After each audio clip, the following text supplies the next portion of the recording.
¿Qué tal? Muy buenas noches y bienvenidos un día más a la segunda dosis de Periodista Digital en este viernes, día 27 de enero. Ya saben que los viernes, se lo digo todos los viernes, se lo recuerdo, hacemos un programa distinto, un programa un poco especial en el que recopilamos vídeos de la semana, pero en esta ocasión tenemos entrevistas por delante muy interesantes que hemos guardado precisamente para el programa de hoy.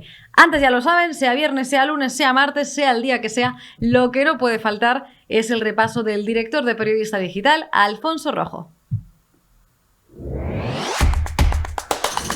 Las encuestas sonríen al PP y Feijóo parece ir viento en popa hacia la Moncloa. Prueba del optimismo que reina entre los populares y de lo frívolos que son algunos políticos es que ya han empezado hasta a repartirse puestos como si a nosotros nos importase un comino que la próxima ministra de Consumo sea Carmen Navarro o Carla Toscano. Lo que queremos, los sufridos ciudadanos como yo, es que el centroderecha deje de hacer el padguato, aparque vanidades y se centre en la urgente tarea de echarle el poder a Pedro Sánchez y a esos capullos de la coalición Frankenstein. Pues en esas estábamos cuando me entero de que la popular Cuca Navarra se reúne con el socialista Bolaños para pactar una revisión de la Constitución y retocar el artículo 49 retirando la expresión disminuido y sustituyéndola por persona con discapacidad. Sobre el papel, todo muy loable y bien intencionado, pero en la práctica una prueba más de que los del PP son unos pardillos de remate. ¿No se han enterado en Génova 13 de que el acuerdo Gamarra-Bolaños supone abrir de par en par la Constitución a los separatistas catalanes, a los proetarras vascos y a los chavistas de Podemos? El PP dice que va a exigir garantías escritas de que solo se tocará lo de disminuido. Hay que ser lelos. Al margen de que con los socios de Otegi y los amigos de Junqueras no se puede ir ni a heredar, llama la atención de que no sean conscientes. Sánchez, llegado el momento, hará lo que le dé la gana y más le convenga, como pactó con Bildu, tras jurar que no lo haría, o indultó a los golpistas tras prometer que cumplirían íntegra las sentencias. Al margen de eso, Sánchez y el PSOE no pueden garantizar de verdad nada a Feijóo y el PP, porque la propia Constitución establece que una décima parte de los diputados puede obligar a celebrar una consulta sobre cualquier reforma constitucional. Bastan 35 parlamentarios. Y Bildu, RC, PNV, Compromís, el Bloque Nacionalista Galego, Junts y colegas suman esa cifra. Y en el peor de los casos, tirarían de Podemos, que estaría encantada de ayudarles. No sé si el PP se ha enterado de que el PNV presentó hace 3 semanas enmiendas para incluir el derecho de autodeterminación en la Constitución, eliminar el artículo 155, rebajar la inviolabilidad del rey y que las Fuerzas Armadas dejen de ser garantes de la integridad territorial de España.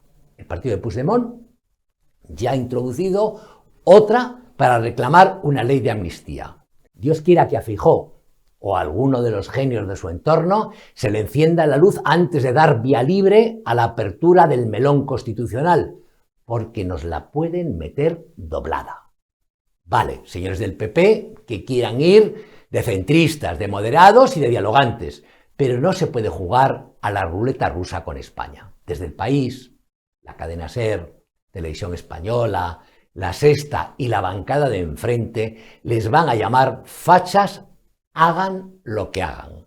Así que mejor digan no bien alto y trabajen para ganar las próximas elecciones. Y ya saben que la noticia de la semana, por desgraciadamente, ha sido ese atentado yihadista que tuvo lugar en Algeciras, en el que murió, en el que fue asesinado un sacristán y además fueron heridas otras 4 personas. Este atentado yihadista en España. Ya saben que todos los días pues, Ariadna Prado sale a la calle para preguntarle a los ciudadanos de algún tema en concreto y este viernes ha estado hablando con una ciudadana precisamente sobre la relación entre España y Marruecos y ha dado su opinión bastante clara sobre el presidente del gobierno Pedro Sánchez y el ministro de Interior Fernando Grande Marlaska. Lo vemos.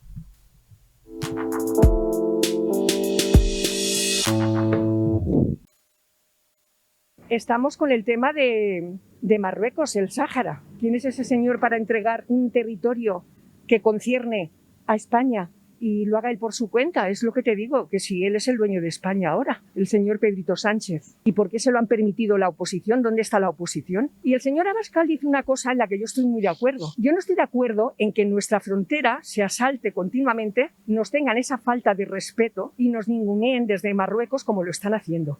Que este señor también, no sé qué se traerá entre manos, no sé por qué Marruecos le tiene cogido por la corbata, y si me lo imagino, de momento me lo callo, porque no se puede consentir que un país tenga una frontera que no la tenga. Vienen asaltando, porque eso no es gente que huye de una guerra. Es mentira, vienen con sus móviles. ¿Cómo vas a venir de una guerra un pobrecito que viene con un buen móvil, con sus cajetillas de tabaco? Vienen haciendo el signo de la victoria y agrediendo a nuestros policías. O sea, nuestros policías están cogidos de pies y manos, porque tenemos un señor también de interior, que es el señor Marlaska, por decirle de alguna manera, que no tiene dignidad y no tiene vergüenza. Consiente que a nuestros policías les peguen, les agreden y se queden con los brazos cruzados. Y los invasores, porque eso no es inmigración, eso es invasión. Y tenemos que estarlo consintiendo también. Que Marruecos nos está tomando el pelo, que nuestros policías no tienen chalecos antibalas y sin embargo le pasan buenos millones a Marruecos, que está comprando hasta tanques de blindaje. ¿Para qué?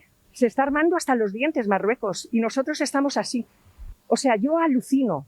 A mí me da vergüenza de tener los políticos que tenemos. De España no me da vergüenza, porque España ha sido un gran país, gracias a nuestros antepasados, porque si no, Europa y España ni existirían. Y me refiero a la Reconquista, de la cual me siento muy orgullosa, y al que le pique, que se rasque, y nada más. Y empezamos con la parte de entrevistas de este viernes. En primer lugar, les voy a dejar con mi compañero David González, que hoy ha estado con Elisa Vigil. Estamos en Periodista Digital con posiblemente uno de los nombres del Partido Popular que ahora mismo están en alza, Elisa Vigil, diputada de la Asamblea de la Comunidad de Madrid. Muchas gracias por estar aquí. Muchísimas gracias a vosotros por acogerme siempre, encantada. Aquí esto es un lugar de acogida, siempre Periodista Digital.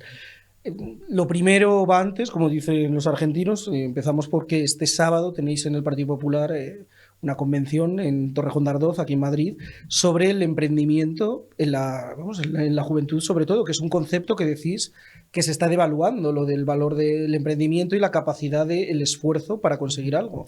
Así es, se está haciendo una gran apuesta porque se valore de nuevo lo que es el esfuerzo, se valore de nuevo lo que es el mérito y la satisfacción que hay detrás. ¿Por qué?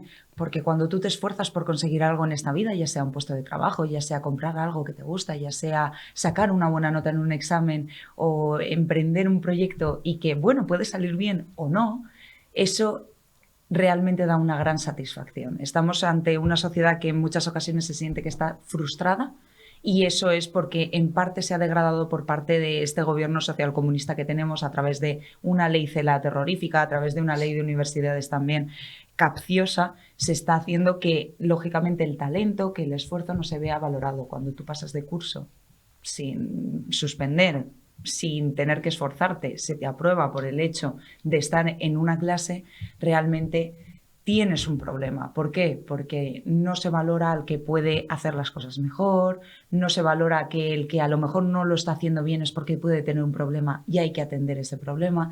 Y por eso estamos reivindicando el esfuerzo, estamos reivindicando lo bonito que es tener que luchar y sudar la camiseta, porque cuando sudas la camiseta por algo es cuando realmente valoras lo que vale esa cosa. Claro, ¿y qué ha pasado? Porque ese concepto de meritocracia formaba parte del día a día de la educación de todos. Sí. Yo creo que pertenecemos a una generación que nuestros padres nos decían: si estudias, si te esfuerzas, si trabajas, vas a llegar a algo. Sin embargo, ese concepto se ha devaluado. ¿Qué ha pasado para llegar a este punto de decir, mira, da igual que te esfuerces, porque nunca vas a llegar a vivir directamente? Por la circunstancia que vivimos a veces, sobre todo la gente de nuestra generación, el acceso a los puestos de trabajo, a la vivienda, cada vez es más complicado. ¿O esa sensación hay? Es complicado, pero por una cuestión. Tenemos un país que al fin y al cabo se ve constreñido en unas políticas laborales que son complicadísimas, que no es un mercado nada flexible, que no se permite a la gente emprender con facilidad generalmente en casi ninguna comunidad autónoma. Tú piensas que aquí en Madrid pues, se ha puesto la cuota cero de autónomos durante los 2 primeros años que empiezas con tu proyecto empresarial. Esas son medidas que incentivan que a lo mejor alguien diga, ostras, pues yo me puedo animar, puedo hacer algo.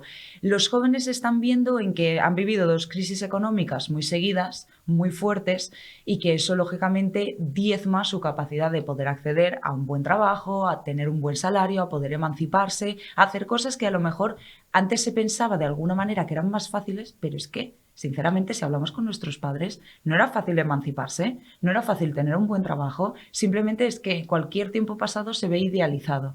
Es verdad que además es un peligro, porque bueno, en muchas circunstancias es verdad que afortunadamente las generaciones siempre van implementando otros puntos de vista. Quería preguntarte ahora mismo, la Comunidad de Madrid, una de las últimas entrevistas que concedió en profundidad la presidenta, ahondaba precisamente en ese tema, que decía, una de las políticas en las que quiero implementar o mejorar es todo lo que tiene que ver con el acceso a la vivienda por parte de la juventud aquí en Madrid. Exacto. ¿Por dónde van a ir los tiros de esas ideas? De esos proyectos. Piensa que tenemos 6 planes de vivienda en marcha en la Comunidad de Madrid. Uno de los más potentes que ha salido este año ha sido el plan Mi Primera Vivienda, que es para que puedas comprar tu primera casa. Es decir, ese aval bancario que es tan complicado, que supone que tengas a veces es que ahorrado un te piden 10, hasta 15%, penales directamente. Exacto, un 10, un 15% que tengas ahorrado para entrar a comprar una vivienda, te avala la propia Comunidad de Madrid. Eso para empezar. Luego tenemos pues un plan Vive con más de 5.000 viviendas que van a estar con precios muy asequibles de alquiler. Luego tenemos un plan Alquila Joven que está funcionando francamente bien, que es que ha ayudado a miles y miles de jóvenes a encontrar una vivienda en alquiler con un buen contrato, y lógicamente se siguen implementando más planes para construir de manera más rápida, más eficiente, para también rehabilitar casas que están en un estado, vamos a decir, pues más antiguas, que hay que actualizar y que puedan salir al mercado del alquiler. Es que hay mucha vivienda aquí en Madrid en esas condiciones. Claro, en esas condiciones, pero también hay un problema que tenemos y que hay que acotar a nivel nacional, y es que lo que no puede ser es que a ti te entran a ocupar una vivienda y tardes entre 2 y 5 años en desalojar esa vivienda. Eso no puede ser, por eso no hay más vivienda en alquiler, porque la gente tiene miedo a poner en alquiler su vivienda, que lógicamente le ha costado un esfuerzo muy grande, porque pensemos que es que la gran mayoría, el 98% de los tenedores de viviendas son pequeños tenedores, es decir, es una persona como pueden ser tus padres, los míos, cualquiera que nos esté viendo, que tiene una vivienda, una segunda vivienda que ha comprado pues para poder alquilar a Sí, porque en su momento además uno de los mensajes que se envió durante años era invierte el ladrillo. Exacto. Que es un poco la manera de tener algo asegurado. Exacto, y claro, si a ti te ocupan esa vivienda, claro, y no puedes desalojar en un tiempo, vamos a decir, prudencial, ¿qué haces? Y además eso ha perjudicado a todo el mundo, porque claro, para evitar ese riesgo de ocupacional de una vivienda que no es tuya, claro, las inmobiliarias cuando vas a alquilar te exigen una cantidad de cosas. Muchos papeles, claro, te exigen, vamos a decir, muchas premisas que tienes que cumplir, que tienes que tener un seguro, que tienes que pagar un aval, que tienes que abonar una serie de cantidades que, claro, cuando dicen, no, te piden 3 meses de fianza y tienes que tener un seguro y tal, claro, es que la gente tiene que cubrirse las espaldas. También es cierto que la Comunidad de Madrid se puso en marcha la Oficina Antiocupación, que ayuda en todos los trámites a aquella persona que vea ocupada su vivienda, y lógicamente, por ejemplo, los suministros de agua no los tiene que pagar el dueño de la vivienda, sino que se encarga la Comunidad de Madrid. Se están estudiando que el resto de suministros también se encargue la Comunidad de Madrid, y en caso de ser vivienda habitual se pone a disposición una vivienda para esas familias. Es decir, claro, podemos hacer eso, pero lógicamente necesitamos que este gobierno de Sánchez, que bueno, que a lo único que incita es a la ocupación, que a lo único que incita es a esa vida fácil en la que se cree que todo vale, todo se tiene, todo es gratis, hay que poner un desalojo de los ocupas pues en 48 horas, como en cualquier país europeo. Estamos ahora terminando enero, Elisa. Sí. No te digo nada porque llega mayo, o sea que estos meses son tremendos para vosotros. Vivís en campaña permanente. Sí. Previsiones de aquí a mayo, de lo que puede pasar ese 28 de mayo aquí en la Comunidad de Madrid. Bueno, las previsiones son que cada vez la izquierda está más nerviosa y más radicalizada, y entonces a lo único que se dedica es atacar e insultar. Esa es la única campaña que realmente estamos viendo por parte de la izquierda. Entonces yo creo que se van a vivir momentos tensos por parte de que la izquierda está muy nerviosa, veamos las declaraciones que tuvo ayer tan desafortunadas Juan Lobato, la ministra de Igualdad, etcétera. No es violencia política solo si es para la izquierda, pero si atacan a una mujer de derechas no es violencia política. En el caso del PSOE, además, la sensación, bueno, y todas las encuestas es lo que dicen, que se va a cumplir un poco la perspectiva esta de que directamente el papel de oposición en la Comunidad de Madrid va a quedar en Más Madrid, en el partido que lidera Mónica García, con lo cual da esa sensación a veces de que, bueno, en la izquierda sí que lo que nunca se produjo a nivel nacional sí que se ha producido en Madrid, ese sorpaso a una izquierda alternativa que no es el PSOE, que posiblemente ocupe ese espacio. Exacto, exacto. Ya lo hemos visto este año y el anterior, esta legislatura. ¿Quién tenemos enfrente? Pues tenemos a Más Madrid, que es pues Podemos color lila, ¿no? O sea, es Podemos con otro collar, que ahora dicense los verdes, pero bueno, son exactamente los mismos, porque los que salieron de Podemos rebotados se metieron en Más Madrid. Y luego tenemos un Partido Socialista que está dando tumbos, que no sabe a dónde va, que realmente no apuestan por los madrileños. Es que les dan igual los madrileños, es que les importan un pimiento, con perdón, los madrileños. Y claro, cuando a ti no te importan los problemas que tienen reales los ciudadanos, no te votan. Esa es la auténtica realidad. ¿Y a qué ha venido un gobierno como el de Isabel Díaz Ayuso? A solucionar problemas. Uno de los escenarios que siempre se plantean después de unas elecciones son los posibles pactos electorales. Las encuestas dicen que en el caso de Isabel Díaz Ayuso no lo necesitará, pero sin embargo en otros territorios gobernados por el PP o que aspira a gobernar sí que se prevé que necesitará ese apoyo, esa muleta de Vox. Hace poco decía el alcalde de Madrid, José Luis Martínez Almeida, que él ya sabía lo que era gobernar con Vox y que no quería repetir esa experiencia. No lo dijo con estas palabras, pero bueno, se entendía que ese era el espíritu de sus declaraciones. Bueno, es ¿Qué que piensas? gobernar en coalición es muy complicado y yo creo que nosotros somos caballo ganador y que tenemos que salir a ganar en todas partes. Es decir, pero no ganar únicamente que digas tengo que hacer un pacto con otro partido. No, vamos a ganar para gobernar en solitario. Y hay que salir con ese espíritu. O sea, yo no creo, como se dice en atletismo, no hay segundo.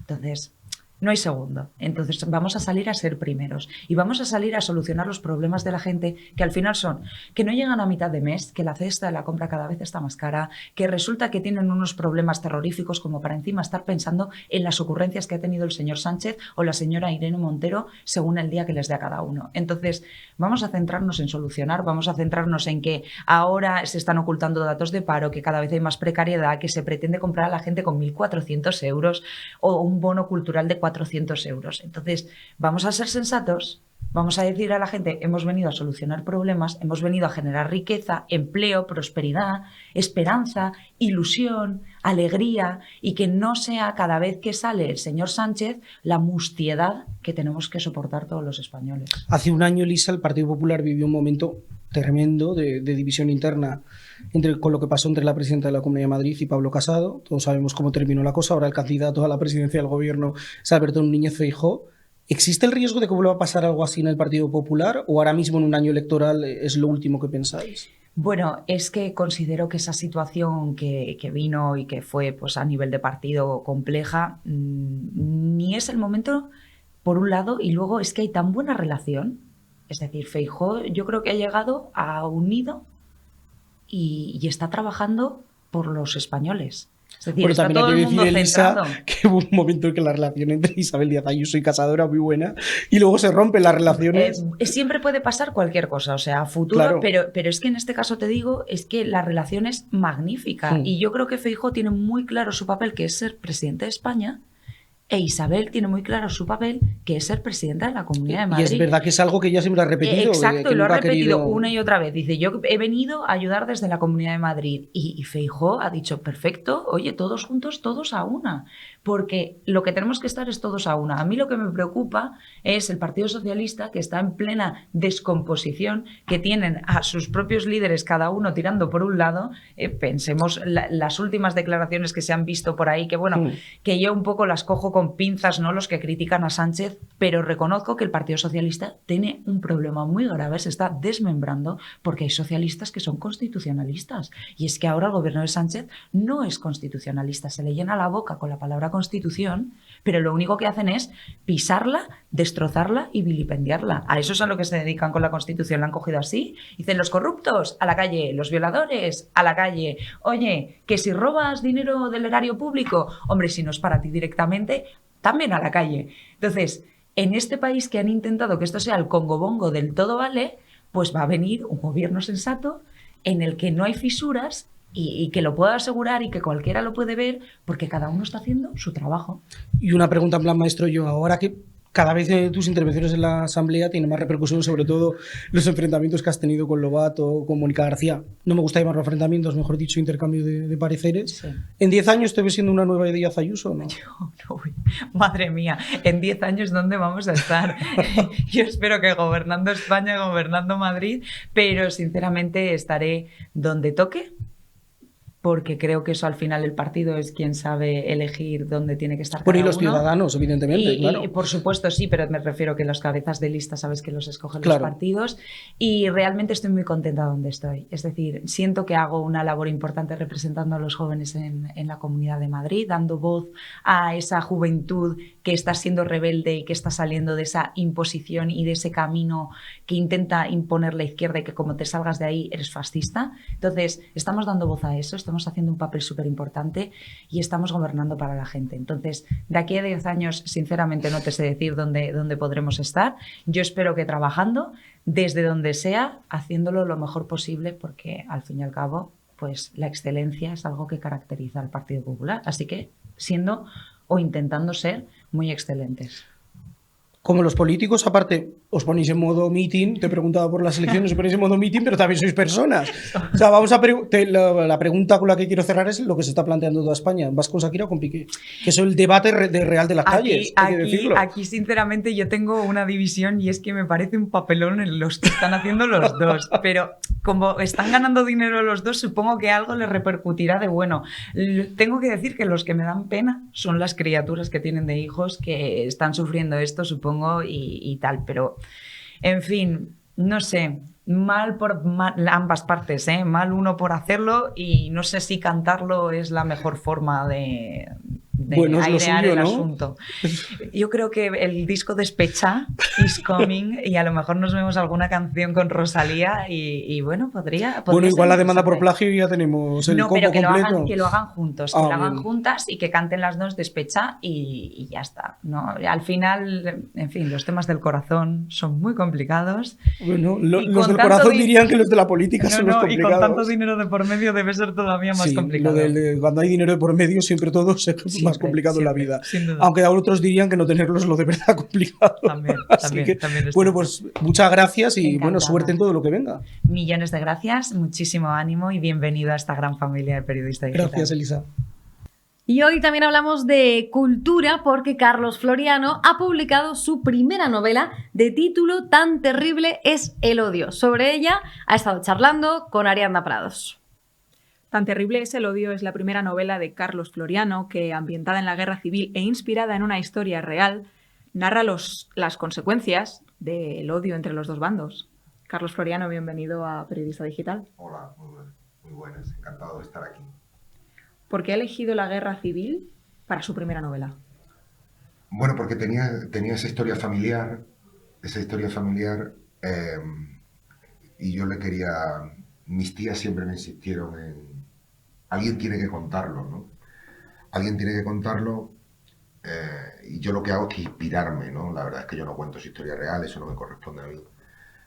Me inspiro en lo que ellas vivieron, y eso me da pie para poder escribir lo que ocurrió en aquel momento o lo que vivió esta gente, y luego me permite dar mi opinión a través de los diversos personajes, sobre las ideas que se han enfrentado respecto al origen de la guerra civil, al fracaso de la República y a varias cuestiones que forman parte de mis aficiones. Quería preguntarle, de hecho, que si tenía alguna vinculación personal con la historia, pero lo ha contestado. Te he hecho spoiler a la pregunta, ¿no? Sí, mi vinculación es esa, ¿no? Ellas, mis tías nos contaban siempre lo que ellas vivieron, y a partir de ahí, pues elaboré, ¿no? Elaboré una historia que me parecía que era atractiva porque mezclaba con cosas que me gustan. Por eso me parecía atractiva, ¿no? Pues el mundo de los toros, partes de la historia de España que me llaman muchísimo la atención, y y, en fin, un thriller que es al final de lo que se trata la novela, ¿no? A mí personalmente, algo que me ha gustado muchísimo es que cuando se termina un capítulo es prácticamente imposible no querer pasar al siguiente. ¿Cómo se consigue enganchar al lector de esa manera o con qué elemento de la narración cree que lo logra? Pues, mira, como soy un novato en esto, solamente he hecho lo que a mí me gusta encontrarme cuando leo una novela. He procurado guiarme por mi gusto, ¿no? Es decir, a mí me gustan las novelas que me enganchan. Y entonces he procurado siempre generar suspense y luego que haya varias historias que van en paralelo pero que confluyen, ¿no? Que confluyen. Y eso es lo que he intentado, ¿no? Y luego, ¿sabes?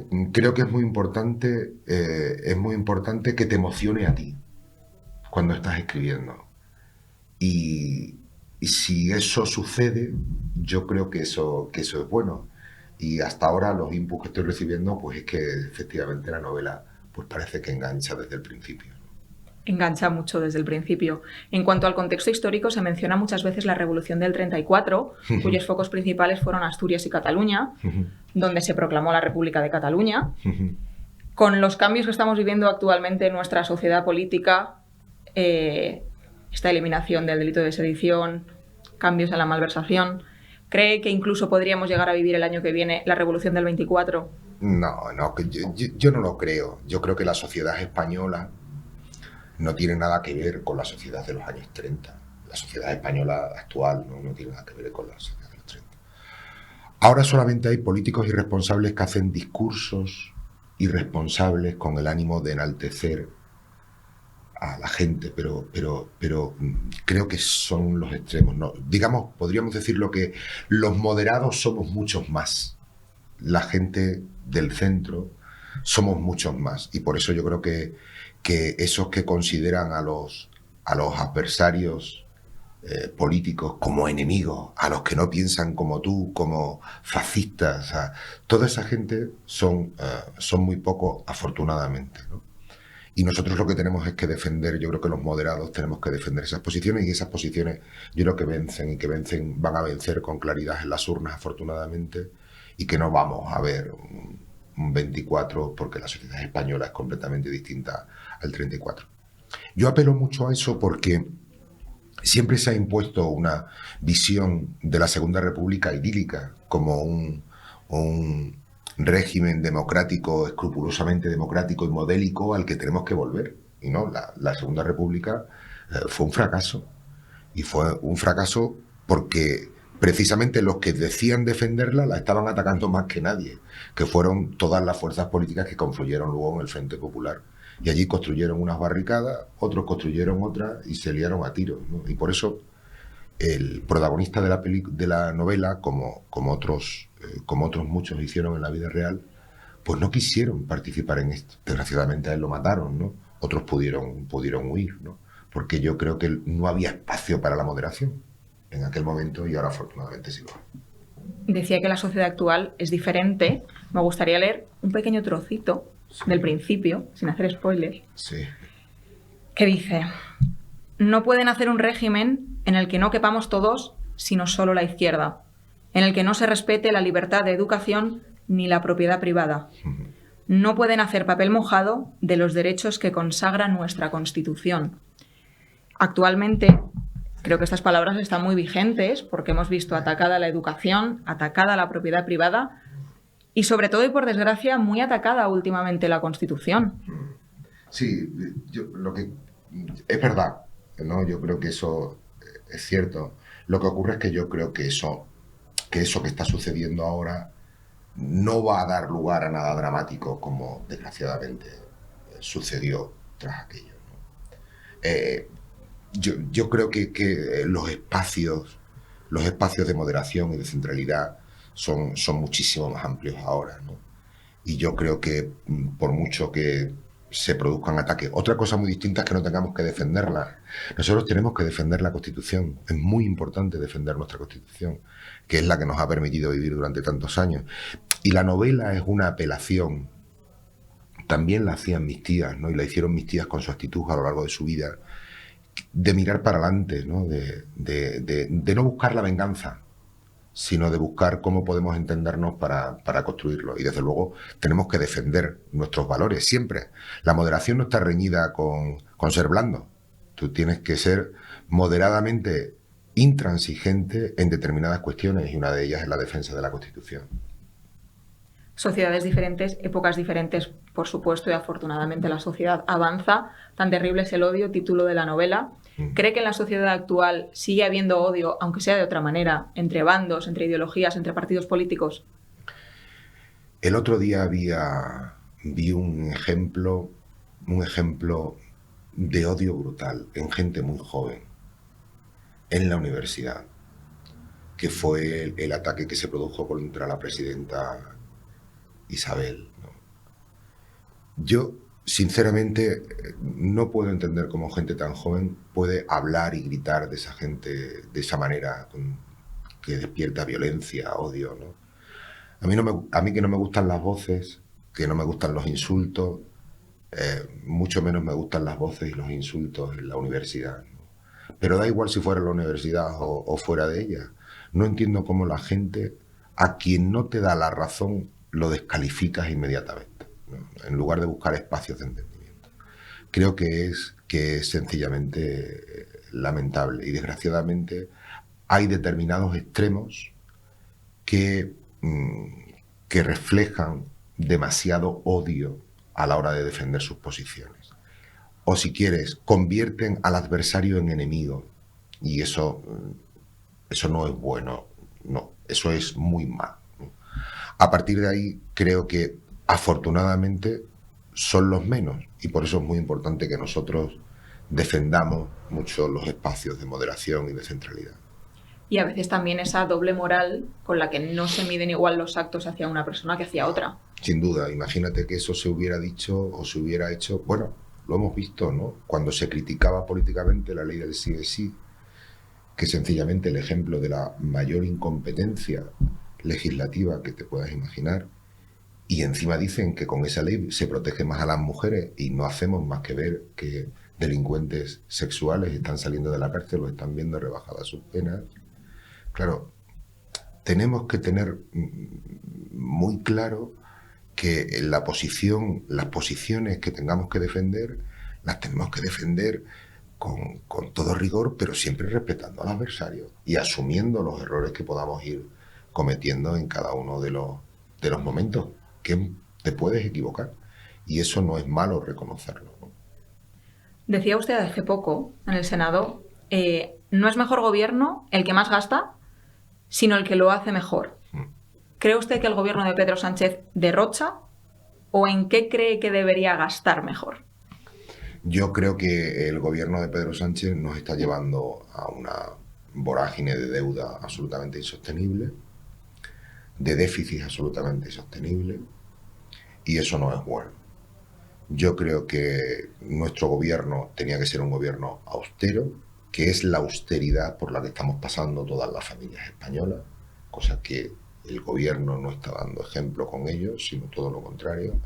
Y yo creo que teníamos que especificar muy claramente cuáles son nuestros objetivos de política económica.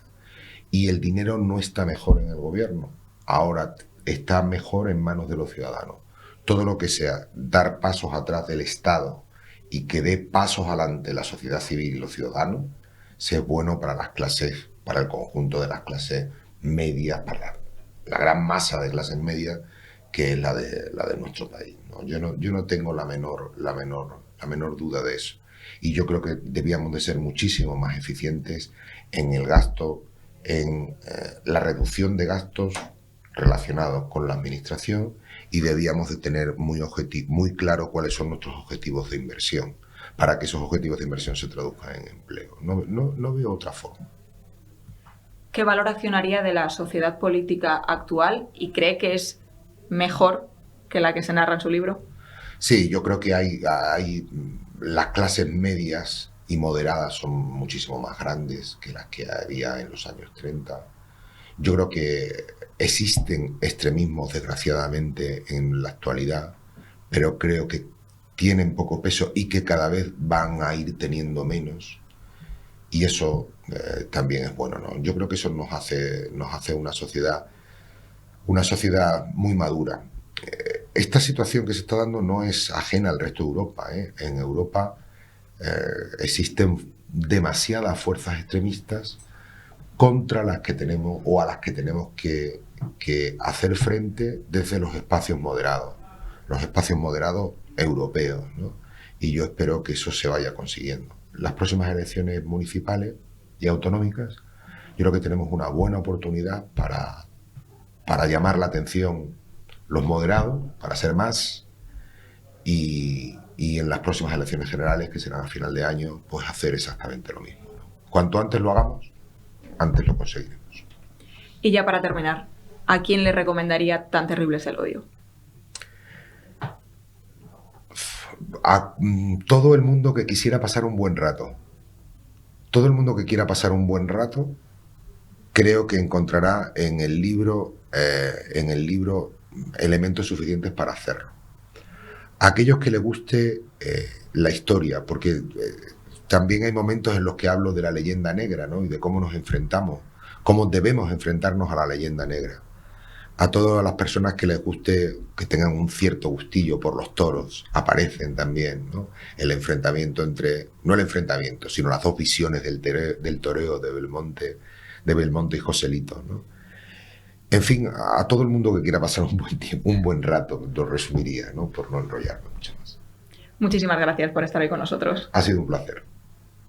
Y hoy nos remontamos también en el tiempo, nos vamos unos cuantos años atrás para hablar sobre el caso Alcácer con Luis Miguel Montero, que ha estado con David González.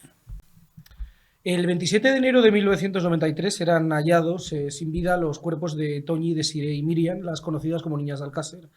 30 años después, el crimen sigue siendo recordado como el asesinato que marcó la crónica negra española, posiblemente el más conocido y el que sigue todavía rondando en la cabeza de muchos españoles. Hoy tenemos en Periodista Digital a Luis Miguel Montero, que vivió todo este caso desde una tribuna privilegiada, desde Interview, que era posiblemente y sin posiblemente la mejor revista de investigación de este país durante décadas. ¿Por qué sigue todavía Luis Miguel marcando el crimen de Alcácer a los españoles? Bueno, las causas son muchas y muy diversas.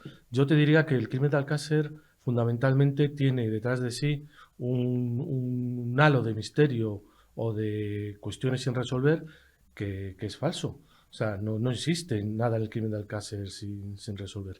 ¿Cuál es la cuestión? La cuestión es que siempre es cierto que las medias verdades, o mal llamadas medias verdades, deberíamos llamar medias mentiras, siempre venden mucho más en el imaginario colectivo que la verdad pura y dura, que muchas veces es muy simple y es muy fácil de contar. Pero con Alcácer, primero, es un caso muy antiguo, luego lo escabroso del crimen, que son 3 jovencitas adolescentes, niñas, ¿no? Que salen un día a hacer autostop, las pillan todos desalmados y las torturan, violan y asesinan. Y entierran, mal enterradas. Además, eso en el imaginario colectivo pues se creó, los medios de comunicación también contribuimos, unos en más medida que otros, a ese imaginario colectivo y bueno, pues de alguna manera, como en todos los crímenes y en todos los casos de sucesos, siempre hay cuestiones sin resolver.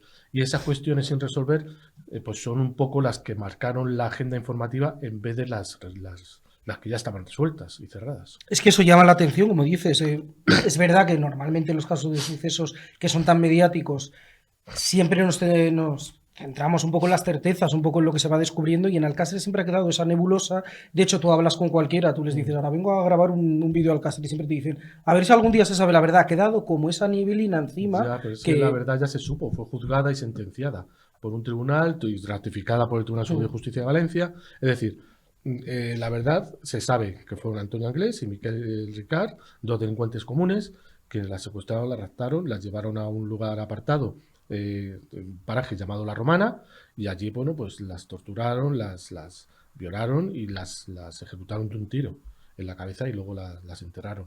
Esa es la verdad. Cualquier otra verdad son hipótesis y elucubraciones que podemos hacer sobre cualquier otro crimen. Además, cualquiera de los que hay ahora, podemos hacer muchísimas, pero la verdad es la que es, solo es una.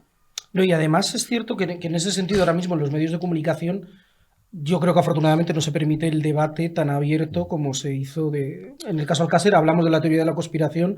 Seguramente quienes nos estén viendo sabrán de qué estamos hablando, que es una teoría, para explicarla rápidamente, que viene a decir que Anglès y Ricard simplemente fueron el brazo ejecutor de un plan que tendría gente poderosa detrás. ¿Cómo se construye esa teoría y en base a qué?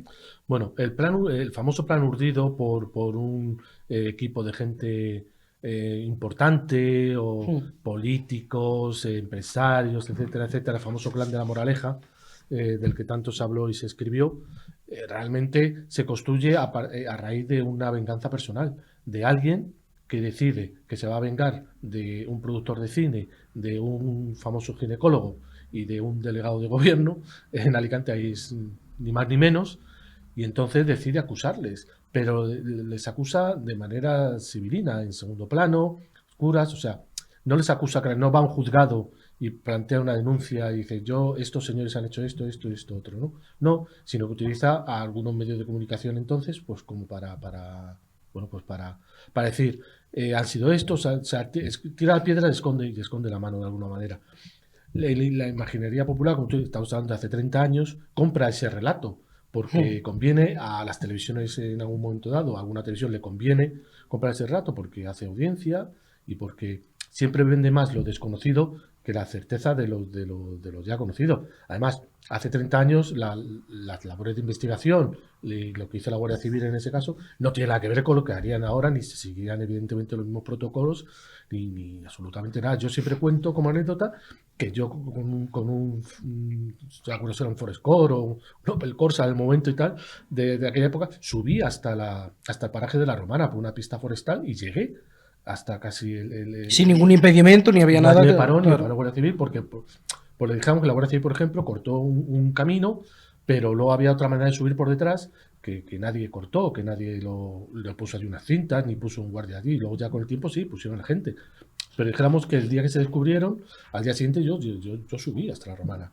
Y entonces no entiendo muy bien cómo se podía hacer eso entonces, y ahora eso sería impensable. Claro. ¿No? Entonces, eso pertenece a los errores que ha habido, y pues esas lagunas negras, esas lagunas oscuras, esas dudas sin resolver, esos temas sin resolver, que en realidad no son tampoco muy importantes para la investigación ni para decidir quién era el culpable, pero que se han quedado ahí, pues un poco en el imaginario colectivo, como estábamos comentando, y eso contribuye y sirve pues que alimenten todas estas teorías de la conspiración. El papel de la prensa, que fue fundamental. A día de hoy en las facultades de comunicación todavía se sigue poniendo como ejemplo de mala praxis lo que se hizo con el caso Alcácer. Pongamos a cada cosa en su sitio. ¿Qué papel jugó de verdad los medios de comunicación en el tema Alcácer y por qué ha quedado? Por un lado, han contribuido muchísimo a crear esa teoría de la conspiración, a afianzarla. De hecho, a día de hoy, programas que se las dan de serios de vez en cuando llevan a pseudoinvestigadores a mantener esa teoría de la conspiración sin dar nombres. Ya no se atreven, afortunadamente, a dar nombres. Y por otro lado, desde el mundo académico y desde el periodismo, no me atrevo a decir más serio, pero sí desde más honrado en el planteamiento, llegaban a criticar muchísimo el tratamiento. ¿Realmente fue tan malo? Sí, aquí hay que distinguir siempre, yo intento distinguir siempre entre prensa escrita y televisión y radio, ¿no? Las televisiones por su lado hacían una guerra unas contra otras, la guerra del directo, lo que llamaríamos ahora la guerra del CRIT, ¿no? Pero entonces era la guerra del directo, la guerra de la audiencia un minuto antes que tu competencia. O sea, voy a ver si puedo entrevistar yo a las madres o los padres de las niñas antes que tú, en fin. Pues si tengo un dato más escabroso que el tuyo, lo voy a dar, y todo por la audiencia, ¿no? Entonces, esa pelea. Y luego están los medios de prensa escrito, que como tú trabajabas con otros tiempos también, pues más reposadamente, en el caso de Interview trabajamos con una semana, ¿no? Claro. Y entonces, claro, te daba tiempo pues a investigar más en profundidad, a analizar más las cosas y decir, bueno, esto vamos por el buen camino y esto es una barbaridad, no podemos ir por ahí.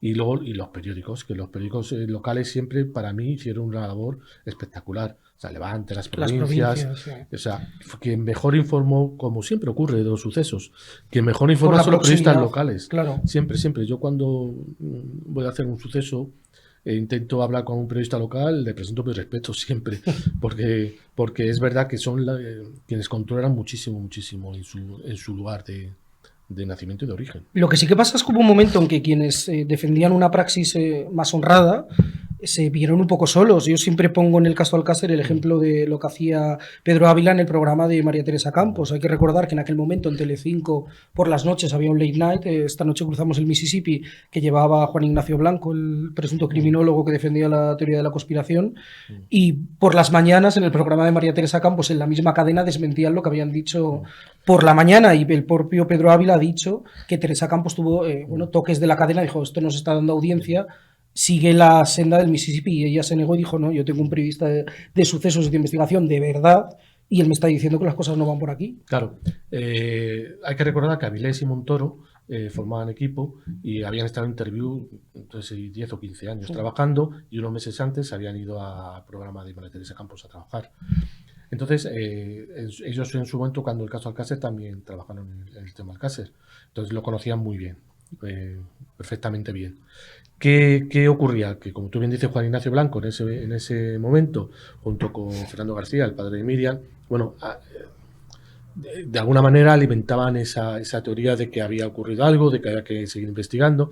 Es decir, en beneficio del padre de Miriam, que al final es el padre de una víctima, que intenta que, de alguna manera, que todo lo que ha ocurrido sobre su hija, y si hay más culpables, pues que lo detengan. Yo siempre disculpo al padre de Miriam porque era normal, ¿no? Que actuase así. No sé qué padre. Él creyó en esa versión. ¿Y qué padre no actuaría así si se ocurriera? Pues bueno, hay que disculparlo. Peor me parece la actuación de Juan Ignacio Blanco, que era un periodista del caso, muy conocido ya en el caso, y que se sabía un poco, bueno, pues cómo actuaba, cómo trabajaba en este tema. Él siempre anunciaba que había un vídeo, el famoso vídeo grabado, la Snap Movie, aquella grabada famosa y tal, no sé, que jamás se demostró que había. Pedro Avilés llegó a decir hace poco tiempo, si alguien me enseña ese vídeo, soy capaz de darle 1 millón de euros si alguien. Pues claro, evidentemente sabía que no existe el vídeo, claro, y que nadie se lo podía enseñar porque ese vídeo no existe. Cuando se murió Juan Ignacio Blanco, se estuvo especulando con la posibilidad de que estuviera en una caja fuerte, de que ese vídeo. Que es mentir, no existe. Bueno, hay que recordar, yo aquí apunto, que a su viuda se la entrevistó en un programa de televisión, insisto, de los que van de serios luego, y que, bueno, seguía manteniendo que sí, que ese vídeo existía y que no salía a la luz poco más o menos para proteger su seguridad. Bueno, la mujer tendría que, de alguna manera, que honrar la memoria de su marido, entiendo. Pero ese vídeo no existe ni va a aparecer jamás. Es interesante contar, ahora que sacamos el tema de la Snap Movie, como tú bien contabas, en Interview tú desvelaste qué había detrás de ese famoso plan de la moraleja y esa venganza personal que había con un productor de cine. Hay que decir que la teoría de la Snap Movie nace de ahí, y además por una casualidad, que implica a alguien como Alejandro Amenábar, de refilón. Sí, que Alejandro Amenábar había rodado Tesis. Entonces, no sé si se acaba de estrenar o se estrenó poco 96, después. La película, y el juicio fue en el 97. Exacto, fue en el 97, se estrenó poco después Tesis, y entonces como se puso como de moda, o descubrimos en España que existía la Snap Movie. Es que fue un taquillazo la película, hay que recordarlo. Sí, algo que ya se conocía mucho en el mundo anglosajón, pues bueno, de repente lo descubrimos en España. Y entonces Amenábar lo hizo muy bien, rodó muy bien la película, además en la Facultad de Ciencias de la Información, en periodismo y tal, y es verdad que el productor de esa película, uno de los productores asociados de esa película, fue el mismo que acusaron de que. O sea, es que les venía de cine, para nunca mejor dicho, para que además algunas escenas de esa película se rodaron en el chalet de la moraleja de este productor, que fue también acusado de formar parte de esta teoría de. Que también armaban la teoría diciendo que este productor, es verdad que en los 70 robó muchas películas clasificadas donde aparte de sexo había muchas escenas de violencia, incluso aparecían escenas de torturas, pero bueno, que en el cine de terror de los 70 además, que se jugaba mucho con estos. Claro, y además se juntaba todo, fíjate que se juntaba todo lo que apela a nuestra sensibilidad más profunda, que es la sangre, el sexo y el miedo. O sea, de alguna manera, pues con el caso Alcácer ocurría exactamente lo mismo. ¿Qué se le apeló a la imaginería popular? Pues el terror de 3 niñas indefensas secuestradas por 2 locos que van a rodar una Snap Movie para luego venderla a no sé quién. Más, claro, todo ello contribuido a la desaparición de Anglés, de Antonio Anglés, que jamás fue encontrado. Entonces, claro, todo eso puede armar una teoría de conspiraciones secuestradas para hacer una Snap Movie. Es la sangre, el posterior asesinato de ellas, etcétera, etcétera. Entonces, claro, todo eso apela a nuestro sentido y a la de la cultura humanidad del miedo, como dices tú. más profunda, Los que y a la éramos cultura del preadolescentes miedo. en esa época, nos criamos en eso, que decían, ten cuidado. A partir de Cuántas ahí madres. se empezó a decir, No hagas autostop, autostop, que hasta claro. entonces era algo normalizado. Claro, a partir claro. de Alcácer se quedó No sé, como... fíjate que la gente que se crió en el campo, en pueblos pequeños o más grandes, ¿cómo ibas de un pueblo a otro? Sí, a las Pues fiestas de los pueblos. a la fiesta de los pueblos, sí. haciendo autostop. Si Sí. pasaba alguien conocido, te montabas, y si no, bueno, pues había veces que te montabas con alguien no Claro. conocido. Entonces, claro, a raíz de entonces, todas las madres, me acuerdo, a sus hijos y a Sí. sus hijas diciéndole, no se os ocurra hacer autostop, que mirad lo que ha pasado, que tal. Efectivamente. La cultura del miedo, o España descubrió de repente que había podían gente pasar que, cosas, que sí. mataba porque eran malos. Anglés, Además, mira, acabas de apuntar Mm. la desaparición de Antonio Anglés, que yo creo que sí que es el misterio que rodea de verdad Alcácer. Entre Guardia Civil y Policía Nacional no se ponen de acuerdo, porque unos dicen que el final de Anglés está, recordemos, en el famoso barco que coge en Lisboa, y el barco llega a Dublín, a Irlanda, y ahí se le pierde la pista. Y otros, sin embargo, está la teoría de que sí que llegó con vida a salir del barco, y bueno, hay gente que dice que lo llegó a ver en los Estados Unidos. ¿Con qué teoría nos quedamos? ¿Cuál es la que puede estar más cercana a la verdad? Es cierto que todavía hay una orden de búsqueda y captura, sigue activa. Sí, no, la orden de búsqueda y captura puede seguir activa durante mucho tiempo todavía. De hecho, Antonio Anglés es ahora el enemigo número 1 de España. Bueno, no sé, están Puigdemont y Antonio Anglés Ahí están. a media, sí. Bueno, Puigdemont dicen que igual ahora vuelve. Sí, por eso. O sea, lo mismo vuelve y deja de ser enemigo. Las teorías, como tú bien dices, son dos. Una, que Antonio Anglés llega a Lisboa, es detectado por una antena del CNI, una antena del CSIC. Entonces, la antena del CSIC es una persona que está en un lugar y oye y escucha cosas y la transmite a su central. ¿Qué pasó con esto? Que él lo transmitió, pero esa falta de coordinación entonces entre CNI y Guardia Civil hizo que el aviso llegara una semana después. Cuando a la Guardia Civil les llega el aviso, van a Lisboa a buscarlo y ya no está Antonio Anglés, porque ha cogido el famoso barco que el capitán lo identifica como que es él, como que le paga un dinero a un marinero para que le deje estar en su tal, y que Antonio Anglés tenía dinero en metálico porque le robó 1 millón de pesetas a su madre Neusa, sí. Neusa antes de irse. Entonces, que salta por una cuerda y que muere ahogado en las frías aguas de Irlanda, del Mar del Norte, justo antes de que poco antes de que atraque el barco. También hay gente que lo conoció de joven que dice que Antonio Anglés, por ejemplo, era capaz de respirar debajo del agua y atravesarse una piscina y que nadaba como un pez, y que era capaz de respirar debajo del agua más de 100 metros, de aguantar la respiración más de 100 metros debajo del agua. Pero es una de las teorías que murió ahogado en el Mar del Norte. Bueno, y la otra que también se investigó es que, siguiendo esa misma ruta de Lisboa, él llegó a Estados Unidos, no se sabe muy bien cómo, y alguien en una gasolinera lo vio y lo identificó positivamente, un español. Como el tipo que me ha echado gasolina, he hablado con él en español y tenía acento brasileño, Anglés tenía acento brasileño, y es Antonio Anglés porque lo he reconocido. Y cuando ese señor llamó y la Guardia Civil llegó a esa misma gasolinera en Estados Unidos, ya no estaba, porque era una persona que, por lo visto, pues había llegado de paso, trabajaba temporalmente y se fue a otro trabajo, etcétera. O sea, en Estados Unidos hay mucha gente, hay mucha movilidad en ese aspecto, ¿no? Alguien llega, trabaja lavando coches y de repente se va a otro sitio, a otro estado y trabaja vendiendo periódicos en un puesto. O sea, eso ocurre muchísimo. Y en el caso de Antonio Anglés, también la Guardia Civil fue a Estados Unidos y no logró encontrarlo. Entonces, esas son las... ¿Por qué se le da credibilidad a la persona que lo denunció? Porque describe muy, muy bien cómo, o sea, el movimiento de Anglés, cómo iba vestido, sus gestos, su peso, su estatura, lo reconoce, dijéramos, y además profundidad. Es que en aquel momento hay que recordar que su imagen, claro. Y hasta hace bien poco tú ibas a cualquier comisaría, a cualquier gestión, renovar el DNI, por ejemplo, y estaban siempre, yo lo recuerdo, los más buscados de ETA y Anglés al lado. O sea, era, sí. O sea, era una imagen que nos acompañaba. Sí. No, y efectivamente su imagen, aunque haya cambiado en 30 años, todavía seguramente nos acompañe.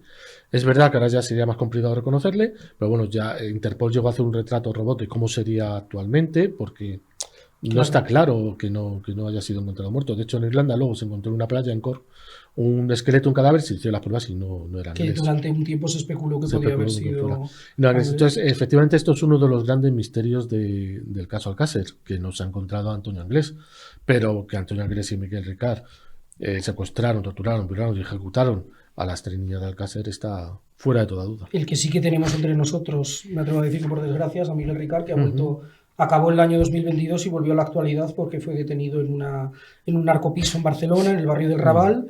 Acaba de dar una entrevista en un canal de YouTube de estos cercanos, me atrevo a decir, a la teoría de la conspiración.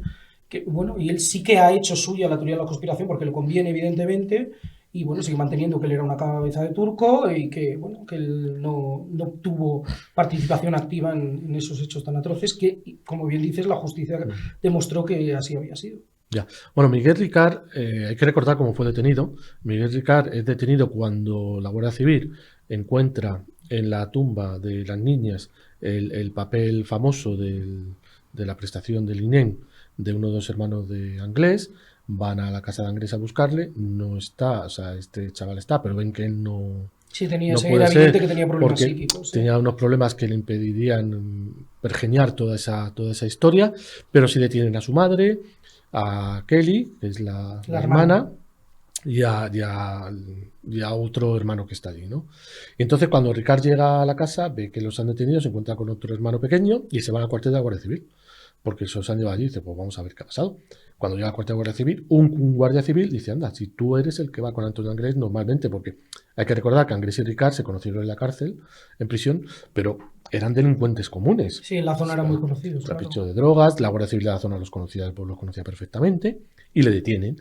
Y cuando le detienen, él es el que hace todo el relato de cómo fue el secuestro, las niñas, y da detalles a la Guardia Civil en su declaración, en su primera declaración, que solo él podía conocer, o Anglés, que eran los que habían hecho. O sea, nadie más podía conocer ciertos detalles del lugar donde habían sido enterradas, cómo habían sido enterradas, etcétera, etcétera. Entonces, él puede decir ahora lo que quiera, si da igual, si ya ha cumplido su condena. Claro. O sea, si da lo mismo lo que diga. Si no se le va a volver a juzgar por aquello. Pero es verdad que la primera declaración, dijéramos, que él hace es definitiva, porque es donde él dice lo que ha ocurrido, cómo ha ocurrido, en qué coches han montado, cómo las han subido, cómo iban sentadas, qué es lo que ocurrió durante el viaje, que iba conduciendo él, y entonces era Anglés el que iba al lado pegándolas, etcétera, etcétera, ¿no? Mandándolas callar, apuntándolas con un arma.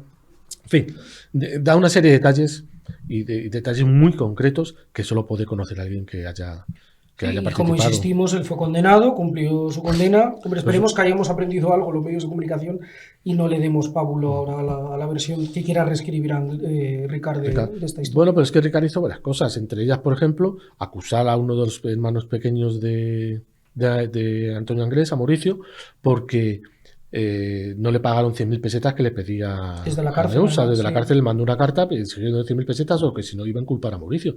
Como Neusa se negó a ese chantaje, inculpó al pequeño de los Anglés. Y hubo un careo, hay que recordar, judicial, que no se sacó nada en claro. Evidentemente. O sea, hubo un careo, que los hermanos de Anglés supieran que algo había pasado, que tal, que no sé qué, pues no es descartable que supieran que había pasado algo. Pero que hubieran participado activamente en ese algo ya es más complicado de probar. Y en el caso de este chico, que era menor de edad entonces, era complicadísimo. Claro. Pues muchísimas gracias, Miguel, por ayudarnos a recordar este crimen tan atroz que sigue en la memoria de todos y del que seguramente forma ya parte de la historia de España y seguramente sigamos hablando muchísimas décadas más. Muchas gracias. Nada, vosotros.